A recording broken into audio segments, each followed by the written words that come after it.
시청자 여러분 반갑습니다. 5월 31일 일요일 손상대TV 뉴스 까보기를 시작하겠습니다. 더불어시민당 출신 비례대표 의원들에 대한 부실 검증이 끊이지 않고 있습니다. 양정숙, 윤미향, 김홍걸로 이어지는 부실 검증이 세간의 눈살을 찌푸리게 하면서 준연동형 비례대표제 도입에 따라 시민당이 급조되면서 비례대표에 대한 심층적인 검증이 부족했다는 목소리가 당 내에서까지 제기되고 있습니다. 민주당 김태년 원내대표는 31일 21대 국회 출범 기자간담회에서 민주당 공천 검증 과정은 비교적 충분히 이루어지고 있지만 비례대표와 관련해서는 검증할 수 없는 영역도 있다면서 그 외에 제기되는 문제에 대해서는 당에서 책임 있게 대응하고 있다, 이렇게 말했습니다. 김 원내대표는 또 윤미향 의원이 지난 29일 기자회견을 열어 정의기억연대 운영 관련 의혹을 해명한 데 대해서는 본인 나라는 열심히 최선을 다해서 소명한 것으로 안다면서 검찰 수사는 빠른 시일 내에 이루어질 수 있을 것이라고 본다고 밝혔습니다. 김 원내대표는 이어 책임있는 기관에서 일을 진행하면 될 것 같다. 그러면서도 통합당에서 윤미향 의원 의혹에 대해 국정조사 필요성을 언급한 데 대해서는 국정조사 대상이 아니다 선을 그었습니다.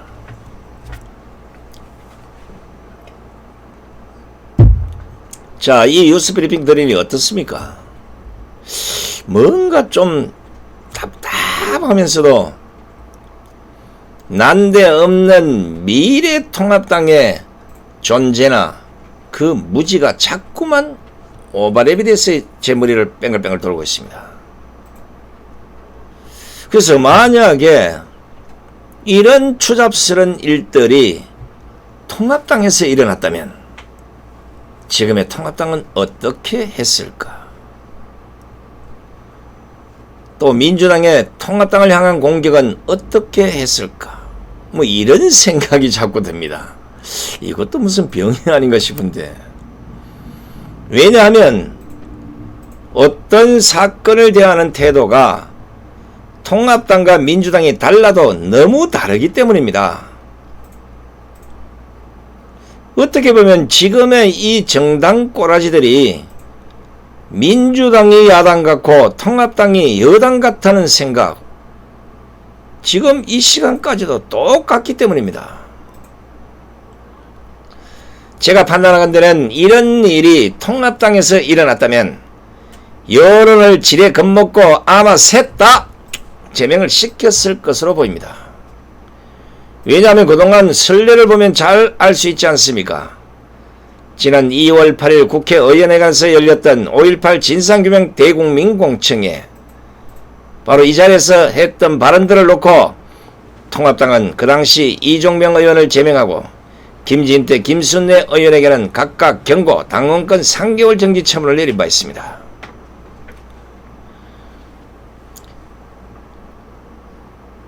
이때 만들어졌던 이름이 제명당입니다. 제명당. 걸리면 제명해버리는. 그리고 총선 기간 중에는 우리 30, 40대는 논리 없는 무지와 착각의 세대라고 한 발언과 나이가 들면 다 장애인이 된다는 이 발언을 이치꼬치 따져보지도 않고 무조건 문제 삼아서 서울 가남과 김대호 후보를 제명한 바 있습니다. 또 차명진 후보가 지역구 TV 토론에서 세월호 관련해서 한 말을 좌파들이 막말로 모르니까 통합당은 차 후보를 제명해버렸습니다. 다행히 법원이 절차에 하자가 있다고 차명진 후보 제명결의 무효 판결을 내리면서 차 후보가 선거에는 나섰지만 결국 낭바했습니다. 이 때문에 통합당은 많은 지지자들로부터 통합당이 사과당이냐 사과당이냐 이런 오명의 낙인까지 찍혔습니다. 그런데 민주당은 어떻습니까? 어떤 막말을 하고 어떤 비리가 있다 해도 모두 감싸 안고 선거를 치렀습니다. 당 지도부는 한결같이 그런 사람들을 호위했고 끝까지 방어를 해주었습니다. 백은우가 경기 시흥지역 민주당 후보 지원 뉴스에서 통합당과 그 후보들을 겨냥해서 국민에게 고통으로 다가오는 정당, 쓰레기 같은 정당, 쓰레기 같은 정치인이라면서 저런 쓰레기들을 국민 여러분이 4월 15일에 심판하셔야 한다. 그렇게 씨부리 제껴도 희죽이죠. 경기 안산 단원을 김남국 후보가 과거 팟캐스트 방송에서 외설적인 여성 비하 성희롱 발언을 했다는 의혹이 불거졌을 때도 강 건너 불구경. 이런 자를 윤호정이가 편을 들어주어도 긴가민가. 자, 그런데 지금 민주당에서 어떤 일이 벌어지고 있습니까? 계속 지금 릴레이가 되어 있어요. 벌써 3건의 추잡스러운 일이 발생했습니다. 첫 번째는 양정숙 의원. 양정숙은 부동산 명의 신탁을 통한 탈세, 정수 장학회 출신 모임 임원 이런 경력 등의 의혹으로 시민당이 민주당에 합당하기 전인 지난달 29일 제명을 했습니다. 현재 무소속으로 남아있습니다. 민주당은 제명 직후에 비례대표 후보 검증 과정이 미흡했던 점에 책임을 통감하고 국민 여러분께 깊이 사과드린다 이렇게 밝혔지만 곧바로 정의연 출신의 윤미향 사건이 터집니다. 윤미향 문제는 대표적인 비례대표 검증 부실 사례로까지 꼽히고 있습니다. 정의연 등으로 논란의 중심에 선 윤미향은 지난 29일 해명 기자회견을 했지만 현재까지도 그 논란이 잦아들지 않고 있습니다. 윤미향이 같은 경우는 통합당이 적극적으로 비판하고 나서서 제명하라고 촉구를 했으면 21대 국회 시작도 전에 아마 탈퇴를 하거나 뭐 제명을 하거나 뭐 됐어요.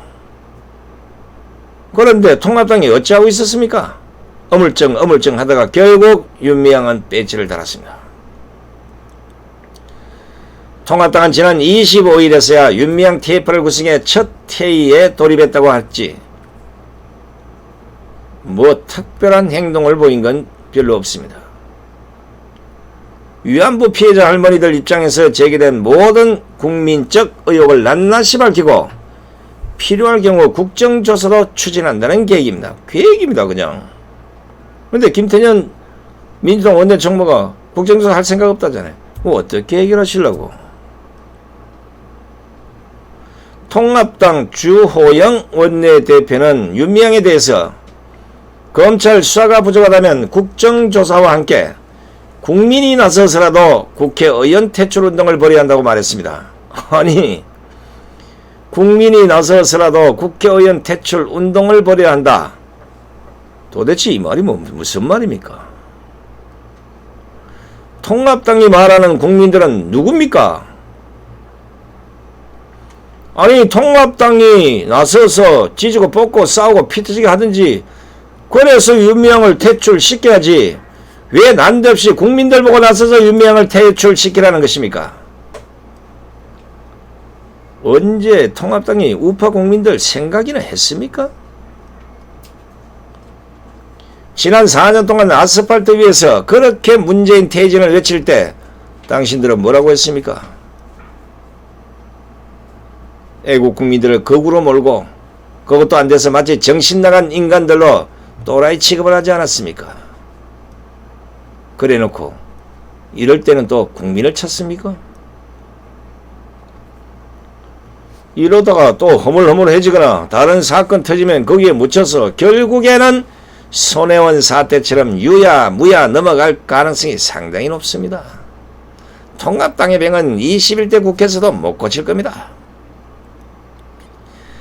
더욱이 지금 검찰이 윤미향이가 정의연 이사장하고 정대협 대표로 활동하던 그 시기에 기부금 유용 의혹 등을 지금 수사를 하고 있습니다. 그러니까 아마 그걸 딱 쳐다보고 간을 보고 있을 겁니다. 나서서 이거 안 된다니까요. 아니 윤미향 TF를 만들었으면 최대한 빨리 각종 자료들을 수합해서 검찰에 제공해 주거나 아니면 TF에서 매일같이 빼박 증거들을 내놓든지 아니면 대가리 띠매고 나가서 투쟁을 하든지 뭘 해야 할 것이 아닙니까? 검찰청을 보니까 정의연과 관련한 해계 자료 분석, 압수수색에 확보된 PC 등 디지털 자료들에 대한 포렌식 작업이 이루어진 것 같고 대검찰청을 보도 수사 속도를 내기 위해서 자금 추적 전문 수사관도 투입한 상태라고 합니다. 지금 검찰이 윤미향의 소환 조사를 앞두고 혐의 다지기에 집중하고 있는데 통합당은 뭐하고 있습니까? 윤미향 사태는 검찰이 아마 뒤집어 엎어서 뭐라도 찾아낼 것으로 보이는데 민주당에서는 아유 어떻게든지 윤미향만 좀 덮었으면 좋겠다 이러는데 제3타자 같은 비례대표인 김홍걸 의원이 김대중과 부인 이희호의 유산을 두고 이복 형제인 김홍업 김대중 평화센터 이사장과 다툼을 벌이다가 구설수에 올랐습니다. 현재 유산 때문에 법적 분쟁까지 벌어졌습니다. 법적 다툼이 벌어진 유산은 감정가 약 32억 원, 그리고 서울 동교동 사저와 남은 노벨 평화상 상금 8억 원이라고 합니다. 그럼 40억 정도 되잖아, 그죠? 김홍업과 김홍걸 측의 주장을 종합하면 김홍업은 지난 1월에 법원에 김홍걸 명의로 된 사저에 대해서 부동산 처분금지 가처분을 신청했습니다. 그러자 김홍걸이는 이 신청을 제기한 상태라고 합니다. 문제는 바로 노벨상 상금 8억 원이 김홍걸이 제출한 재산 목록에 포함되지는 않은 것으로 알려지고 있습니다. 이것 때문에 급조된 비례대표들의 이러한 부실 검증, 민주당 일각에서는 검증의 불발탄이 오는 8월 초선 의원 재산 공개 때 다시 수면 위로 부상할 것이다. 지금 이런 우려를 하고 있답니다. 왜냐하면 초선 의원의 경우는 7월 31일까지 국회 공직윤리종합정보시스템에 재산을 신고해야 하고 이것이 8월 말쯤 되면 공개가 되기 때문입니다. 그러니까 신고에만 의존했던 총선 전 재산 공개와는 달리 국회 공직자윤리위원회 심사도 받아야 하기 때문에 석연치 않은 변동들이 생긴다면 추가적 논란이 일 것이고 민주당은 또 다른 회오리에 휘말릴 겁니다. 따라서 김홍걸의 경우는 법적 다툼이 벌어진 것과 관계없이 동교동 사저와 남은 노벨 평화상 상금 8억 원의 경우 김대중이나 이희호의 재산이라고 볼 때 이 재산을 어떻게 받았는지도 이걸 한번 조사를 해봐야 되는 거 아닙니까?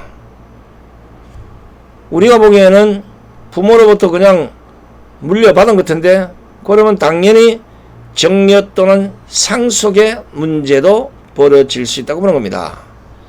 지금 검찰이 엄청나게 달라붙어서 이재용에 대한 상속 문제를 캐고 있는데 이것도 한번 잘 들여다보시기 바랍니다.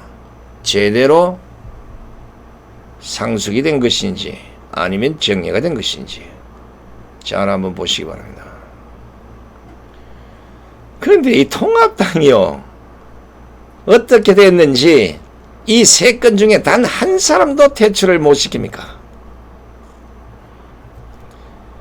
조국 사태, 유재수 사태, 울산시장 부정선거 의혹, 우리들 병원 불법 대출 의혹, 신라젠, 라임, 하여튼 수통이 많은데 하나도 건진 게 없어요. 그런데 이 세 건 중에 문제를 삼아서 제대로 퇴출시킬 한 사람도 없습니다. 이 문제는 계속해서 공격을 해대면 비례대표뿐만 아니라 지역구에서 선출된 초선 의원 문제로까지 확대될 수 있는 문제라는 점입니다. 왜 안 하 이런 거를. 그런데 이런 문제는 냅두고 하루가 멀다 하고 민경욱 전 의원만 공격하는 통합당의 한 사람이 있습니다. 누굴까요? 바로 하태경입니다. 미래통합당 하태경 의원이 오늘 31일 중국 해커 개입으로 4.15 총선 개표가 조작됐다고 주장하는 민경욱 전 의원을 향해서 거구도 아닌 괴담 세력이라고 비판을 했습니다. 하태경은 이날 국회에서 기자회견까지 열고 팔로우 파티는 한 네티즌이 장난삼아 수학적으로 조작하는 것이라면서 해킹했다는 직접적인 증거가 없다고 주장했습니다. 하태경은 또 이런 극단적 목소리 때문에 통합당이 지난 총선에서 망한 것이다. 그 망한 행태가 반복되고 있다면서 민 전 의원은 가슴에 손을 얹고 생각해보라고 말했습니다. 그러자 민경욱 전 의원이 곧바로 공격을 합니다. 자신의 페이스북에 하태경 의원이 주장하길 민경욱 때문에 국민들이 통합당을 지지하지 않는다네. 애구. 의원 떨어진 사람이 무슨 힘이 있다고 국민들께서 나를 보시겠나. 그러면서 이 못난 사람아, 부정선거나 윤미향 퇴출에는 아무 말도 못하고 꼬리치면서 민주당의 예쁜 강아지 노릇이나 하니 열불이 나서 다들 당을 떠시는 거지. 그대 뻘짓의 그 속도가 빨라졌을 뿐이네. 이렇게 맞받았습니다. 민주당에는 그러면서 그나저나 저쪽 땅에 갔다가 들어온 사람들 번갈아 가면서 왜들 이러시나. 그냥 한꺼번에 때로 덤비시게. 이렇게 비판을 퍼붓습니다. 민주당에는 또 다른 페이스북 글에서 몇 시간 전 하태경, 민경욱 전 의원을 팔로우 파티가 허구인 증거를 보이겠다. 기자회견의 하태경, 민경욱 전 의원님 팔로우 파티가 가짜라고 고백해 주세요 라고 했다면서 장군님이 그렇게 가르치더냐? 문재인이 그렇게 알아두냐? 좀 일장 남은 유령표 설명도 좀 해주세요. 네? 라고 꼬집었습니다. 아이고, 시청자 여러분, 통합당이 이렇습니다. 공격해야 할 자들은 공격을 안하고 난데없는 아군에 대한 총질만 계속해서 해야 됩니다. 그래서 제가 4.15 총선 부정선거 관련해서 하태경이에게 한 가지만 충고하겠습니다. 지금 당장 사전 투표용지에 사용된 QR코드가 불법인지 합법인지 알아보시고, 불법일 경우 그 투표용지를 정규 투표용지로 보는지 아니면 정규의 투표지가 아니라고 보는지 알아보시고, 정규의 투표지가 아니라고 한다면 사전 선거는 무효가 되는지 안 되는지 공부를 좀 해서